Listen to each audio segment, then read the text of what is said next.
Pila aliuliwa baada ya kutoka tu kwenda kuangalia ni nini natendeka hapo tu. Ndio sasa wakakutana na hao majambazi tu. Malisasi. Alipigwa malisasi. Ingine akapigwa kwa mgongo, kwa kifua, kwa kiuno. Ni masasi ilimuua. Alikuwa anapigwa malisasi tu. Kumkatakata. Kwa safari hiyo tu waliua vijana watatu. Kwa hiyo tu kwa dakika hizo tu. Sasa wakati walimpiga risasi hiyo malisasi, vijana wengine wakajitokeza kwamba waende kumsaidia. Wale walitokeza kwamba waende kumsaidia tena, saa hiyo tu wakaendelea tena kupigwa malisasi yote na wote wakawa wakiwa watatu. Karibu vijana 100 na kwa hiyo vita.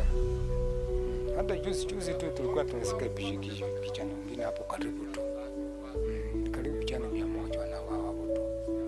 Na ni karibu kwa miji, sio kwamba ni mbali. Hao watu wanakuja mpaka kwa miji.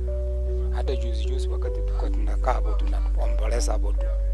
Walirudi mpaka hapo karibu tu wakachukua tena ng'ombe wakaenda nazo tena. Tukiwa hapo tu. Sasa sisi tunashangaa tuanzie wapi tumalizie wapi.